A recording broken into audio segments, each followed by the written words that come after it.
नमस्कार मित्रांनो, मुरंबा मालिकेच्या आजच्या भागात आपण बघूया. घरातली सगळे बसलेले असतात.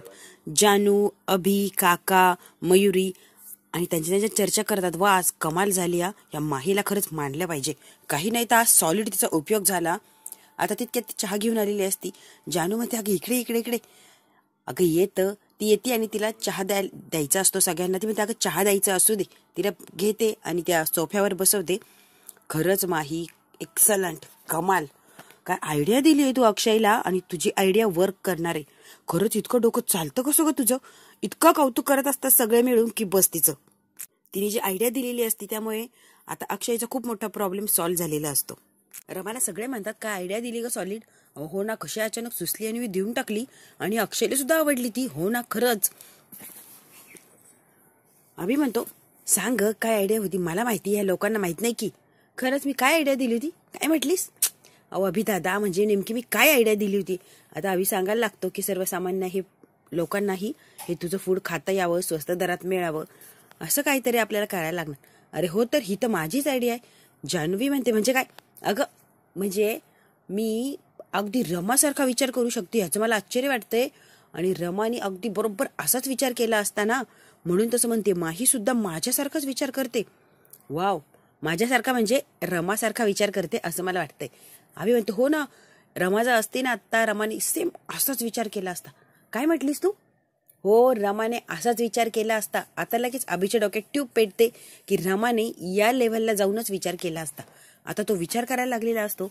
रमा लगेच म्हणते, अभि दादा चहा घ्या की, चहा घ्या की. चहा जरी दिलेला असतो तरी ते डोक्यातून गेलेलं नसतं की ही आयडिया आहे, ही फक्त रमाच देऊ शकते.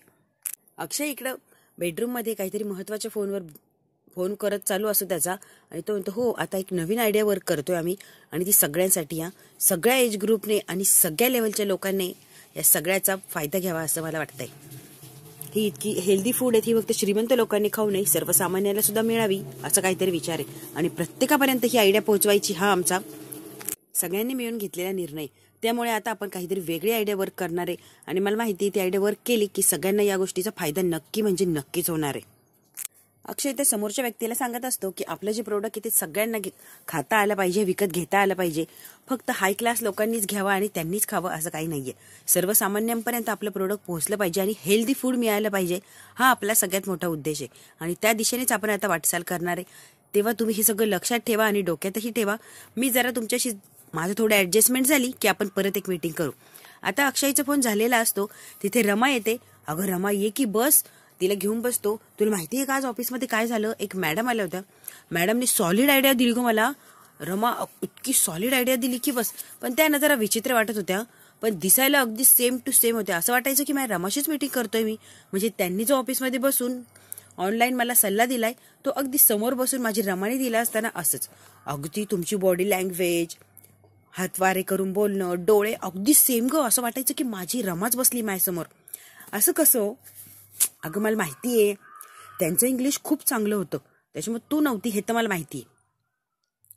पण अगदी सेम व्यक्ती सुद्धा असू शकतात. काय हो, तुम्ही बघितलं का तिला? कसलं काय ग, अनप्रोफेशनल बाई होती ती.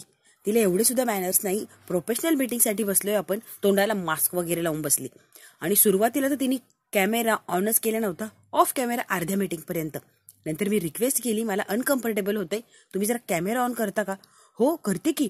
आणि ती डायरेक्ट मास्कच लावून आली. काय पण जाऊ दे, तिने अनप्रोफेशनल वागू दे किंवा कसंही वागू दे, सल्ला मात्र तिने मला परफेक्ट दिलाय ना, आणि तो आता वर्क होणार. माझ्या कंपनीचा फायदा होतोय ना. जाऊ दे, ती काही असू दे, मला काय देणं घेणं तिच्याशी. अक्षय सारखा म्हणायचा, अगं रमा तुला एक सांगू का, एक गमतीशीर गोष्ट घडली की असं वाटायचं की बोलतायत त्या, पण सगळी भाषा काय तुझी आहे. म्हणजे विचार सगळे तुझे त्यांच्या मेंदूत गेले आणि त्याबरोबर मला एक्सप्लेन करून सांगताय, असंच मला वाटायचं ग. रमाला इतकं ऑकवर्ड फील होत असतं की बसतीला असं वाटतं हा तर मला ओळखणार नाही ना. ती अगदी शांत मायूस चेहरा केलेला असतो आणि त्या अक्षयकडे एकटक बघत असते. त्याला कुठल्याही प्रश्नाचं उत्तर देत नसते किंवा त्याला प्रश्नही विचारत नसते. रमा मनातल्या मनात विचार करते, हे किती ओळखतात, यांनी किती माझा अभ्यास केलाय, मी काय विचार करू शकते किंवा मी काय बोलू शकते, कशी बोलू शकते, सगळं बारीक विचार केलाय. इतके हे मला ओळखतात, मी यांना ओळखू शकते का इतकी? रमा म्हणते, आता जास्त वेळ जर बसले ना तर हे मला नक्की पकडतील. ओ काही कसं बोलता आणि काही कसा विचार करता तुम्ही? एक सारखं जरी आमचं बॉडी लँग्वेज असलं तर आम्ही दोघे एकच कसं असू शकतो? अगं मी म्हणतोय का तुम्ही दोघं एक आहे, तुम्ही दोघं तर वेगळेच आहात आणि एकसारख्या तुम्ही असूच शकत नाही, काही केलं तरी तुम्ही असूच शकत नाही. चला बाहेर, उगाच काही शंका कुशंका काढताय, चला बाहेर सगळे बसले. ए बस ग जरा, तुला माहिती आहे का तुम्ही एकसारखे नाही असं मी का म्हणतो ठामपणे? अगं इंग्लिश इतकं छान बोलत होती ती, इतकं छान बोलत होती आणि समोरच्या व्यक्तीला ती कन्व्हिन्स करत होती. तिच्याकडे एक स्टँडर्डनेस असतो, म्हणजे प्रत्येकाच्या बोलण्यातून समोरच्याला अट्रॅक्ट करून घ्यायचं हे प्रत्येकाचा गुण असतो आणि तो तिच्यामध्ये होता. ती अगदी स्टँडर्ड बोलत होती आणि तिच्या बोलण्यातून तिने लगेच मला कन्व्हिन्स करून दाखवलं की मी जो पॉईंट तुम्हाला सांगितलाय तो 100% परफेक्ट आणि वर्क होणार आहे. म्हणजे हे प्रोफेशनली झाला, पण तू सगळ्यात सॉलिड, तू आणि ती सारखे असू शकत नाही. आता अक्षयने स्वतःच कबूल केलेलं असतं. हे बघ, तुम्ही अगदीच एक होता असं मी म्हणत नाही, तुम्ही जरी वेगवेगळे असला तरी खूप साम्य होतं ग. म्हणजे अक्षयला म्हणायचं असतं या सारख्याही आहे किंवा सारख्याही नाहीये, तोच गोंधळात पडलेला असतो. रमा मात्र बिचारी घाबरून जाते, मला जर पकडलं तर नेमक्या अक्षयला आता उत्तर काय द्यायचं. अगं मी कुठं म्हणतोय परफेक्ट होता, पण तुमची थॉट प्रोसेस जी होती ना, म्हणजे काय म्हटले तुम्ही? अगं थॉट प्रोसेस म्हणजे विचार करायची पद्धत आहे ना, अगदी सेम म्हणजे सेमच होती. बरं आता तिचंच पुराण गात बसणार आहे का तुम्ही? तुम्ही काहीही बोलता, काय एवढं नवल आहे? एकसारखं लावलंय. जगात अनेक असंख्य लोक एकसारखी असतात, म्हणजे एकसारखे विचार असतात, लमसम एकसारखी दिसायलाही असतात. तुम्ही काय आमच्या दोघींचंच लावून धरलं? अरे यार मी फक्त सांगतोय ग तुला, तू काय एवढी चिडतीये आणि लगेच काय पॅनिक होतीये? फक्त सांगितलं मला जे वाटलं ते. अक्षय एकदाही म्हणून राहत नाही, सारखं म्हणत असतो अगं इतके विचार कुठे सारखे असतात का? जगात असंख्य लोक असतात, असंख्य प्रकारे विचार करतात, वेगवेगळे काय त्यांचे विचार असतील. पण तुला माहिती आहे का, असं वाटत होतं की तुम्ही सख्या मैत्रिणी, आणि सख्या मैत्रिणी म्हणजे अगदी रोज चर्चा करून तुमचे विचार असे अगदी मिळताजू होतात.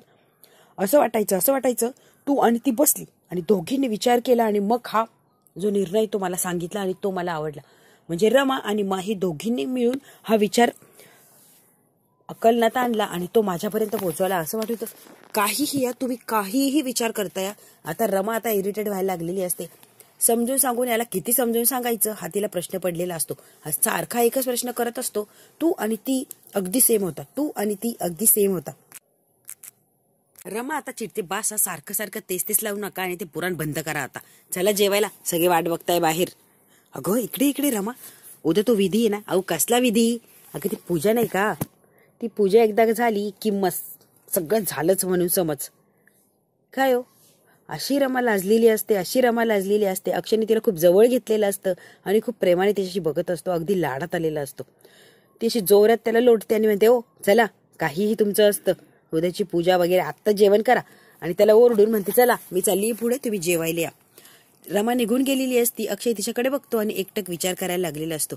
कारण अक्षयला रमा इतकी आवडत असते की त्याची कल्पनाही आपण करू शकत नाही. दुसऱ्या दिवशी सकाळी अक्षय तृतीया असते आणि ठरल्याप्रमाणे आता अक्षयचं आणि रमाचं लग्न लावून द्यायचं असतं.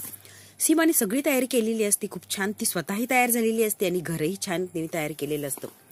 सगळं सजावट वगैरे झालेलं असतं. आजी येते, आजी म्हणते, सीमा तू रमा आणि अक्षयचं लग्न लावून देतीये, पण मला असं वाटत नाही की त्याची गरज आहे, उगाच आपण हा घाट घालतोय. आई रमा आणि अक्षय नाही हो, माही आणि अक्षय नाही ग, तुझी गफलत होती. मला असं वाटतंय की ती मुलगी. लगेच तिथे मयुरी आलेली असते. आजी काय ग मयुरी? अगं आपण सगळे इतकं छान तयार झालो, मस्त मेकअप केलाय, तेही आज अक्षय तृतीयाच्या निमित्ताने. सगळ्यात मोठं हा दिवस आहे आणि त्या दिवशी आपण आता हे नेमकी कशासाठी आहे ना आई आजी मला काही कळत नाही. अगं मयुरी असं काय करतेय तू? रमा आणि अक्षय, माही आणि अक्षय हे दोघं एकत्र यायचे असेल, त्यांचं लग्न व्हायला नको का रीतसर? रमा आणि अक्षयचं लग्न झालं होतं म्हणून सगळं काही व्यवस्थित होतं, पण आता अक्षयच्या आयुष्यात माही आली आहे म्हणल्यावर बदलाव तर झालाय ना. आणि एक बायको म्हणून त्याला स्वीकार करायचा असेल तर परफेक्ट त्याला बायको म्हणून तिचा स्वीकार करायला विधिवत लग्न तर लावायला लागणार ना. ओ असं डोकं आहे तर आई तुझं. अगं मयुरी थोडक्यात काय, आपण फक्त त्याला एक पूजा आहे म्हणून सांगायचं, तसं लग्नाला तो काय तयार होणार नाहीये. आणि परत लग्न लावतो म्हटल्यावर त्याला काहीतरी शंका येणार. मग आपण आज पूजा करतोय असं त्याला सांगायचं आणि त्या पूजेमध्ये सगळे लग्नाचे विधी अगदी विधिवत झाले पाहिजे याची काळजी ते गुरु घेणारे आणि आपणही घेणार.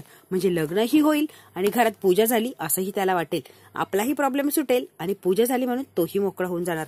कसं वाटतंय? वो सॉलिड आयडिया आई, सॉलिड आयडिया. चल बरं मयुरी, अजून थोडी तयारी राहिली, आपण दोघी मिळून करूया. आता सीमा मयुरीला आत घेऊन गेलेली असते. आजी मात्र तिथेच उभी असते. आजी म्हणते, मी आता सीमाला डायरेक्ट सांगायलाच लागली होती आताच मयुरी आली नसती तर मी खरं काय ते सीमाला सांगून टाकलं असतं. पण बरं झालं मी या सीमाला काही सांगितलं नाही. मला स्वतःला कळालंय की रमा आपली परत आली आणि ती बरोबर अक्षयच्या जवळ आहे. म्हणजे नवरा बायको तिथे आहेच, परत त्यांचं लग्न लावून देणं हे विचित्र आहे. पण मी आता हे जर समजून सांगायला गेले सीमाला, ती काहीतरी वेगळाच विचार करणार आणि तिच्या काही पोटात राहत नाही, ती काहीतरी घोळ घालणार आणि वेंधळेपणा करणार. त्यापेक्षा असू दे, चाललंय ते चालू दे. हिला मी सांगतच नाही, कारण मी सांगण्यासाठी माझ्याकडे पुरावा नाहीये. माझ्याकडे जर पुरावा असता तर मी तिला ठामपणे सांगितलं असतं. जोपर्यंत मला तिच्या विरुद्ध पुरावा मिळत नाही तोपर्यंत मी सत्य काय कुणालाच काही सांगणार नाही. आजी आता मनातल्या मनात विचार करते. अक्षय इतका छान तयार झालेला असतो आणि उत्सुकतेने अगदी वाट बघत असतो. काका म्हणतोय, अक्षय एवढी काय रे घाई झालीये तुला आणि उत्सुकतेने वाट बघतोय? काका असं नाही रे, आता तयार झालोय, आपलं झालोय. उगाच काही सांगू नको अक्षय. तुला एक सांगू का, खरं मी सिक्रेट आहे काका. ह्या रमाला मी किती वेळा जरी बघितलं ना तरी तिच्याकडे नव्यानेच बघावं असं वाटतं, कारण वेगळी आहे रे ती. खरंच अक्षय, तू सॉलिड बोलला आणि हे प्रत्येक नवऱ्याने बोलावं असंच मला वाटतं. ए काका, ही पूजा वगैरे काय रे, काय नाटकं लावली ती? नाटकं नाही म्हणता येणार, पण आईचा विश्वास आहे म्हटल्यावर मला ते फॉलो करायला लागणार. मी जर तिच्या विरोधात गेलो तर तिला वाईट वाटणार, आणि थोडं जरी काही घडलं तर तू विरोधात गेला पूजेच्या म्हणून असं काय झालं? काका म्हणतोय, अक्षय जरा शांत बस, आणि तू इतकी आतुरतेने वाट बघतोय ते समोर बघ. आपली रमा इतकी सुंदर तयार झालेली असते आणि इतकी गोड दिसत असते की अक्षय बघता क्षणी तिच्या प्रेमात पडलेला असतो, अगदी घायाळ झालेला असतो. तो एकटक तिच्याकडे बघत उभा राहिलेला असतो. अक्षय इकडे रमाला बघण्यात मग्न झालेला असतो आणि हे काकाच्या लक्षात येतं. काका लगेच तिथून निघून जातो. रमा बरोबर अक्षयच्या जवळून उभा राहते, एकटक तिला बघत असतो. ती डोळ्यांनी खुणावते, काय तर वाव कसली दिसतेस तू, अगदी गोड. अक्षय आता रमाचा हात हातात घेतो आणि म्हणतो, रोज असंच सरप्राईज देत राहा आणि रोज छान छान तयार होऊन खूप सुंदर दिसत जा. तू आहे ना मला कधी इतकं सुंदर सुंदर नावं आणि इतकी सुंदर सुंदर वर्णन करतो. अक्षय अगदी वेडा झालेला असतो ते रमाच्या प्रेमामध्ये. इतकी सुंदर सुंदर तिला उपमा दिलेली असते की बस. माझ्याकडे अशी एकटक काय बघतीये? तू आत्ता कशी दिसते माहिती का? मी तुझं शब्दात वर्णन केलं पण ते सुद्धा परफेक्ट नाहीये, इतकी सुंदर दिसते तू. रमा तू अगदी कमाल दिसते, कमाल, इतकी कमाल दिसते की बस. अहो किती कौतुक ते तुमचं. काय कौतुक चाललंय हो, अगदी काहीही हा तुमचं. अहो मी काय पहिल्यांदा तयार झाली का? पहिल्यांदा चांगली दिसतीये का? अगं अप्रतिम दिसतेस तू. आणि तुला माहिती आहे का, हो चला काही नका आता सांगत बसू, पूजेला बसायचं, आपल्याला वेळ होतोय. मी प्रसादाचं घेऊन येते. तू तिला थांबवतो आणि म्हणतो, हे बघ तू इतकी सुंदर दिसते, इतकी कमाल दिसतीये ना की पूजेला मी अगदी आनंदाने बसतोय, कारण मला उत्सुकता लागली कधी एकदाची पूजा होते. आणि अक्षय इतका आनंदी असतो की त्याच्यासारखा आनंदी फक्त तोच असू शकतो. आता रमा आतमध्ये गेलेली असते प्रसादाचं घेऊन यायला. अक्षय मात्र अजूनही त्या रमाच्याच विचारामध्ये असतो. इतकी सुंदर दिसत असते आणि त्यामुळेच तो घायाळ झालेला असतो. रमा चाललेली असते, अक्षय तिच्याकडे बघतो, त्याच्या पायाला एक जन्मखून असते. हे रमा थांब, हे पायाला असं लाल काय झालंय? इथे जन्मखून होती ना? हो जन्मखून होती, पण अपघातामध्ये लागलं आणि जखम तयार झाली आणि ती जन्मखून नाहीशी झाली. तुम्ही आत्ता बघितलं का? नाही. हो म्हणजे माझं लक्ष गेलं नाही आणि आता लक्ष गेलं, तू लगेच विचारलंय ना मी. हे बघ खरंच माझं लक्ष नव्हतं ना, तुला आधीच विचारलं असतं, पण आता बरी आहे ना? हो आता काही दुखत वगैरे नाहीये, आता व्यवस्थित झालंय ते आता आतमध्ये गेलेली असते. अक्षय परत तिला बघण्याचा धंदा सुरू करतो आणि एकटक तिला बघतच उभा राहिलेला असतो. सगळे पूजेसाठी हॉलमध्ये येऊन बसलेले असतात. मस्त कोणी सेल्फ्या काढताय तर कोणी काय तयारी करताय तर कोणी फक्त बसलाय. सगळं काही छान चाललेलं असतं. सीमा दागिन्यांचं बॉक्सेस घेऊन येते आणि म्हणते, रमा इकडे ये, आता तुझं आणि अक्षयचं लग्न होतंय, म्हणजे माहीचं आणि अक्षयचं लग्न होतंय. मग हे सगळे काही रमाचे दागिने आहेत ते तुझे झालेत. माही म्हणते, आई ह्या दागिन्यांची मला गरज नाहीये आणि मला कुठला मोहही नाहीये, आणि खरं सांगू ना तर हे दागिने मला नकोच आहे. ती म्हणते आणि डोळ्यात पाणी येतं तिच्या. तितक्यात तिच्या समोर अक्षय लगेच मंगळसूत्र आणतो, रमा अक्षय नावाचं. तिच्या डोळ्यातून लगेच पाणी व्हायला लागलेलं असतं, कारण तिला फक्त ते आणि तेच महत्वाचं असतं. तिचं मंगळसूत्र सगळ्यात महत्वाचं असतं आणि अक्षयने सगळ्यात मोठं गिफ्ट तिला दिलेलं असतं. आता रमा इमोशनल झालेली असते आणि आता रडायला लागलेली असते. हे बघ सगळ्यात महत्वाचं असेल तर फक्त हे मंगळसूत्र. अक्षय म्हणतो, काय ग, मला वाटलं याची सुद्धा गरज नाहीये. असं कसं? हे जीव की प्राण आहे, हे मंगळसूत्र म्हणजे माझं जीव की प्राण असं आहे, माहितीये का? हे सगळ्या दागिन्यांपुढे हे फिक्क आहे, फिक्क. आता सीमाला इतकं कौतुक लागत असतं आणि तिच्याही डोळ्यात पाणी आलेलं असतं रमा आणि अक्षयचं प्रेम बघून. मागे अभि बसलेला असतो, जानू बसलेली असते, ते मस्त तयार झालेले असतात आणि कोणी फोटोज काढताय तर कोणी यांच्याकडे बघून काहीतरी गप्पा मारत असतं. खूप छान वातावरण असतं, सगळे एकंदरीत जमलेले असतात. रमा अक्षयकडे बघत असते, तिच्या डोळ्यात पाणी आलेलं असतं. रमा म्हणतो, अक्षय म्हणते, अक्षय रमाला म्हणतो, अगं या अक्षय तृतीयाच्या निमित्ताने माझ्याकडून माझ्या रमाला हे रमा अक्षय नावाचं मंगळसूत्र गिफ्ट. डोळ्यात इतकं पाणी येतं आणि म्हणते, हेच महत्वाचं होतं आणि शेवटी माझं मंगळसूत्र मला परत मिळालंय. सीमा ही भाऊक झालेली असते आणि दोघांकडे अगदी इमोशनल होऊन ती बघत असते. आता रमा रडत असते आणि सीमाकडे खूप प्रेमाने बघत असते. कारण आज जे सगळं छान चाललंय किंवा सगळं काही मिळालेलं असतं ते सीमामुळेच रमाला मिळालेलं असतं. रमा जरा स्टेबल होते आणि म्हणते, काय हो तुम्ही हे मंगळसूत्र परत तयार करून घेतलं का? अक्षय म्हणतो, परत तयार करून घेतलं म्हणजे काय? हो हो, त्या दिवशी नाही का ग फेटा घातला होता तू आणि मी तुला मंगळसूत्र घालायला गेलो, त्याची कडीच तुटली, मग फक्त कडी रिपेअर करून घेतली. आता तुटणार नाही, आता पक्क केलंय ते, काही झालं तर त्याची कडी निसटणार नाही.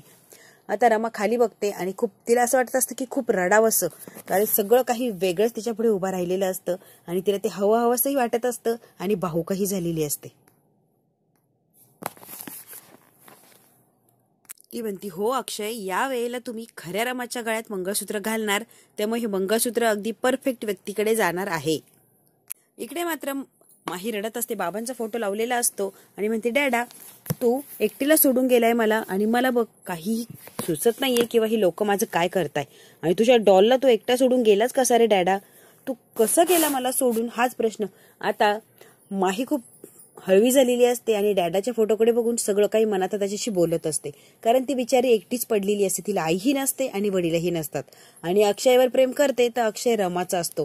त्यामुळे बिचारी माही आता सध्या तरी एकटीच असते. तिच्या डॅडाशी बोलत असते आणि म्हणते, तू गेलाच कसं मला एकटीला सोडून? हे बघ डॅडा, तू जेव्हापासून गेलाय ना तेव्हापासून माझी कोणी प्रेमाने बोलत नाही, प्रेमाने वागत नाही. तुझ्यासारखं प्रेम मला कोणीच करत नाही. अरे 2 मिनिटं बसून आम्ही चांगल्या गप्पाही मारू शकत नाही, इतकं विचित्रपणा चाललाय या घरात. तू माझ्यासाठी इतका पैसा ठेवून गेलाय, पण पैशाने प्रेम विकत मिळत नाही ना रे. पैसा असून उपयोग काय, तू माझ्याजवळ नाहीये ना डॅडा. आता डॅडाची इतकी आठवण आलेली असते बिचारीला की बस. माही रडत असते आणि म्हणते, हे बघ पैशाने नाती, माणुसकी, प्रेम, जिव्हाळा हे विकत घेता येत नाही ना डॅडा. तुझं असतं सगळं काही मला मिळालं असतं, नुसतं पैसा असून उपयोग नाही ना रे. पण इट्स ओके, तुला माहिती आहे ना मी किती स्ट्रॉंग आहे, मी कुठल्याही परिस्थितीत खंबीरपणे उभं राहू शकते. त्यामुळे असू दे डॅडा, तू जिथे आहे ना तिथे खूप छान हॅप्पी राहा, बस मला एवढंच काय ते हवंय, बाकी मला काही एक नको. माझी मी स्वतःला सावरणार आणि खंबीरपणे उभंही राहणार. त्यामुळे डॅडा तू जिथे आहे फक्त खुश आनंदी राहा, एवढंच काय ते. तू छान असला की मी सुद्धा ऑटोमॅटिकली छानच असणार रे डॅडा. आता माही स्वतःचे डोळे पुसत असते. माही डॅडाच्या फोटोपुढे बसलेली असते आणि रडतच असते. मनात काय वाटतंय, मनात काय भावना आहे, सगळं काय आपल्या डॅडाला सांगत असते. आता नील येतो आणि लांबूनच ओरडत आलेला असतो, वाव वाव, आणि हसतो आणि म्हणतो, खाव खाव. हिला इतका राग येतो की बस, कारण नीलला कसलेही काही मॅनर्स नसतात. ती रडत असते, आपल्या वडिलांच्या फोटोपुढे बसलेली असते आणि हा तिची थट्टा मस्करी करून तिच्यावर हसत असतो. नील, कसली फालतूगिरी लावली कळेल का मला जरा? अरे फालतूगिरी कुठे आहे, खरं काय त्याचे? तू जो नैवेद्य ठेवलाय ना तुझ्या डॅडाच्या फोटो पुढे, जोपर्यंत तो नैवेद्य खात नाही, म्हणजे कावळा त्याला स्पर्श करत नाही, तोपर्यंत असं समजायचं की तुझ्या डॅडाने तो नैवेद्य खाल्लाच नाही, म्हणजे तो तुझ्याकडे दुर्लक्ष करतोय. ज्या वेळेला कावळा हा नैवेद्य खाईल त्यावेळेला लगेच समजून घ्यायचं की तुझ्या डॅडा तुझ्यावर खूप प्रेम करतो आणि त्याने लगेचच तो नैवेद्य खाऊन घेतला. ए नील, शांत बस, असं काही नसतं, उगाच काहीही सांगून मला घाबरायचा प्रयत्न करू नको. आता लगेच देविका येते. देविका म्हणते, हो माही, अगदी असंच असतं. नील एकही शब्द खोटं बोलत नाहीये, त्यांनी सांगितलं ना अगदी तसंच असतं. माही, ते ताट उचल आणि बाहेर ठेव. कावळा एकदा शिवलं त्याला की तुझ्या डॅडाने जेवण केलं असं समजलं जाणार. जाग बाहेर ठेव. हो माही ठेव, नाही तर तुझ्या डॅडाचा आत्मा असाच भटकत राहणार. आता माही उठते आणि म्हणते, नील जरा मापात बोला, तू माझ्या डॅडाविषयी बोलतोय. अगं वेगळं काय बोलतोय, तुझ्या डॅडाला हे भाजी चपाती आवडत नव्हती, त्याला स्कॉच आवडायची, स्कॉच. आणि देविका आता हसायला लागलेली असते. माहीला खूप वाईट वाटतं, पण ही की मूर्ख लोक असतात, यांना कोण समजून सांगणार. माही, तिथे आपण स्कॉच ठेवूया, म्हणजे तुझा डॅडा पटकन येईल त्या ताटाला शिवून जाणार. जरा शांत बस. अगं माही, वाईट कसलं वाटतंय, नील अगदी खरं बोलतोय. तुला माहितीये का, तुझा डॅडा नैवेद्य खात नाहीये म्हणजे त्याच्या मनात किंवा त्याच्या मनासारखं काही होत नाहीये. म्हणजे काही गोष्टी आहे अशा, तुला घर दिलं आम्ही, पैसेही दिले, तरीही त्याच्या मनात अजून काहीतरी तुला मिळावं असं वाटतंय, पण त्या गोष्टी मनासारख्या घडत नाहीये आणि तुझ्या बाजूने नाहीये ना, म्हणून तुझ्या डॅडाला कदाचित वाईट वाटत असेल. देविका म्हणते, अगं म्हणजे तुझी एखादी इच्छा अतृप्त राहिली असं तुझ्या डॅडला वाटत असेल, म्हणून तो शिवला नसेल या नैवेद्याला. अगं हो, अगदी बरोबर बोलली आहे देविका. हिची एक इच्छा जी आहे ती अपूर्ण आहे की. अक्षय सोबत लग्न करण्याची? अरे हो नील, अगदी परफेक्ट ओळखलं. देविका आणि माही खूप बोलत असतात, पण माही तिची काही एक ऐकून घेत नाही आणि प्रत्येक प्रश्नाला उत्तर देते. पण शेवटी जेव्हा अक्षयचं नाव काढतात तेव्हा नील, देविका जेव्हा अक्षयबद्दल बोलायला लागतात तेव्हा माही बिचारी गप्प झालेली असते, इमोशनल होते आणि डोळ्यातून तिच्या पाणी व्हायला लागलेलं असतं. हा भाग इथेच संपतो. पुढच्या भागात काय होणार अगदी थोडक्यात बघूया. रमाला बरं वाटत नसतं. ती अगदी बेडवर पडलेली असते, तिच्याजवळ सीमाही बसलेली असते आणि नैनाही बसलेली असते. ती झोपेमध्ये बरळत असते की अक्षय अक्षय. सीमा म्हणते, अगं नैना, ही बक्की सारखं अक्षय अक्षयच नाव घेतीये. तिला खूप ताप आलेला असतो. अक्षय तिचे गार पाण्याचे पट्टे ठेवत असतो. ती म्हणायची, मला अक्षयकडे जायचंय, मला अक्षयकडे जायचंय. काय म्हणालीस? इकडे सीमाला आणि नैनाला सॉलिड टेन्शन आलेलं असतं. ती झोपेत काहीतरी बरळणार आणि काय खरंय ते अक्षयला कळून जाणार. आता नेमकी नैना करायचं तरी काय ग? नाही ना, सगळं अक्षयला कळायच्या आधी आपण खरं खरं जाऊन सांगायचं का त्याला? म्हणजे पुढचा काय प्रॉब्लेम आहे तो जागेवरच थांबेल. आता हे दोघी विचार करत असतात आणि अक्षय त्या रमाला म्हणतो की नेमकी तू काय बोलली, जरा परत बोल, मला कळालेलं नाहीये. मित्रांनो, हा भाग इथेच संपतो. व्हिडिओ आवडल्यास लाईक, शेअर, सबस्क्राईब नक्की करा.